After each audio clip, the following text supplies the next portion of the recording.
भाई बहनों, आज हम लोग विभवांतर के बारे में अध्ययन करेंगे, पोटेंशियल डिफरेंस के बारे में। कल हम लोगों ने विभव के बारे में पढ़ा था कि विभव क्या होता है। तो एकांक धन परीक्षण आवेश को अनंत से वैद्युत क्षेत्र के भीतर किसी बिंदु तक लाने में किया गया कार्य। तो ये जो विभवांतर है, तो नाम से स्पष्ट है, विभवांतर विभव का अंतर, पोटेंशियल डिफरेंस। तो इसके समझने के देखिए, मान लेते हैं कि यह एक धन आवेश है Q। इसके क्षेत्र में कहीं कोई दो बिंदु हम लेते हैं, बिंदु A और एक दूसरा बिंदु B। बिंदु A पर विभव को VA मान ले और बिंदु B पर विभव को VB। यह मान लेते हैं हमारे क्षेत्र की दिशा हो गई। ठीक है, अब हम बिंदु B से धन परीक्षण आवेश को, एकांक धन परीक्षण आवेश को बिंदु B से A तक लाने में जितना कार्य करना पड़ा, वही कार्य विभवांतर कहलाएगा। विभव में क्या था? अनंत से लाने में किया गया कार्य। अब विभवांतर में तो वैद्युत क्षेत्र के भीतर किसी एक बिंदु से दूसरे बिंदु तक लाने में किया गया कार्य, इतना ही अंतर है। विभव में अनंत से लाने में किया गया कार्य और विभवांतर में एक बिंदु से दूसरे बिंदु तक लाने में किया गया कार्य। इस तरह से इसकी परिभाषा क्या हो जाएगी? बाह्य कर्ता द्वारा एकांक धन परीक्षण आवेश को वैद्युत क्षेत्र में एक बिंदु से दूसरे बिंदु तक ले जाने में किया गया कार्य उन बिंदुओं के बीच वैद्युत विभवांतर कहलाता है। तो यहां पर हम लोग माने कि Q0 धन आवेश को, धन परीक्षण आवेश को हम बिंदु B से A तक ला रहे हैं और लाने में जो किया गया कार्य है वह W हो। तो Q0 आवेश को लाने में किया गया कार्य W हो गया, तो एकांक आवेश को लाने में किया गया कार्य हो जाएगा W/Q0। यही जो एकांक धन परीक्षण आवेश को लाने में किया गया कार्य हो गया, यही विभवांतर हो जाएगा उन दो बिंदुओं के बीच। तो VA माइनस VB, अंतिम बिंदु पर विभव माइनस प्रारंभिक बिंदु पर विभव, B से A तक ले जाया जा रहा है ना। तो इस तरह से यह हो जाएगा आपका विभवांतर का सूत्र। ठीक है, तो अगर हम इसकी मात्रक की बात कर लें तो कार्य का मात्रक जूल और आवेश का मात्रक कूलाम। तो जूल प्रति कूलाम, जिसको हम लोग वोल्ट से प्रदर्शित करते हैं, तो इस तरह से यह हो जाएगा 1 वोल्ट बराबर 1 जूल प्रति कूलाम।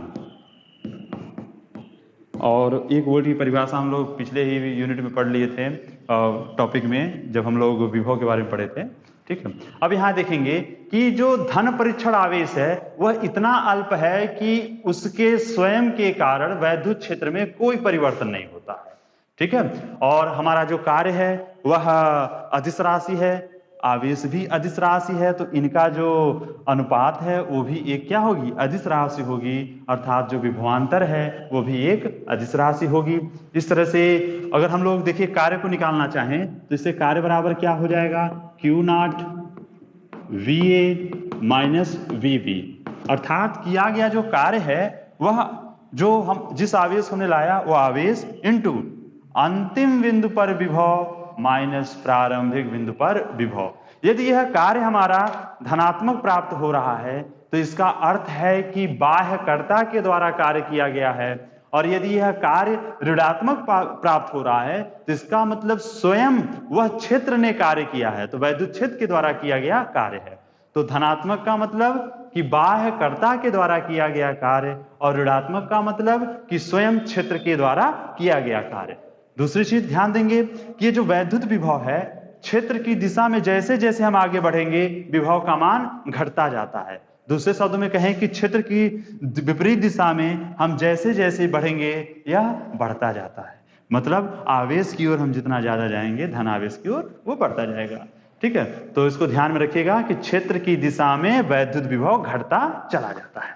ठीक है, और ये जो वैद्युत क्षेत्र है वह संरक्षी है, तो वैद्युत क्षेत्र के विरोध में किया गया कार्य या वैद्युत क्षेत्र के द्वारा किया गया जो कार्य हुआ वो भी संरक्षी होगा, मतलब वो पथ पर निर्भर नहीं करेगा। अर्थात यदि हम ए और बी के बीच की विभवांतर की बात करें तो हम बी से डायरेक्ट ए तक लाएं तो जितना कार्य कर रहे हैं, अगर हम बी से पहले उसको डी तक लाएं, डी से ई तक लेकर आएं और ई से पुनः यहाँ तक लाएं तो यह इस पथ पर निर्भर नहीं करेगा, अभी भी उसके द्वारा जो नेट कार्य है वह डब्ल्यू ही होगा। तो दो बिंदुओं के बीच का जो विभवांतर है वह विभवांतर हम आवेश को किस रास्ते से लेकर आए हैं उस पथ पर निर्भर नहीं करता है। ठीक है। दूसरी चीज कि चूंकि ये जो विभवांतर है यह अदिश राशि है, तो हम जब विभवांतर ज्ञात करेंगे तो हम चिन्ह के Q का मान चिन्ह के साथ लेंगे, ये जो कार्य है वो धनात्मक है ऋणात्मक है सब चिन्ह के साथ लेते हैं। ठीक है।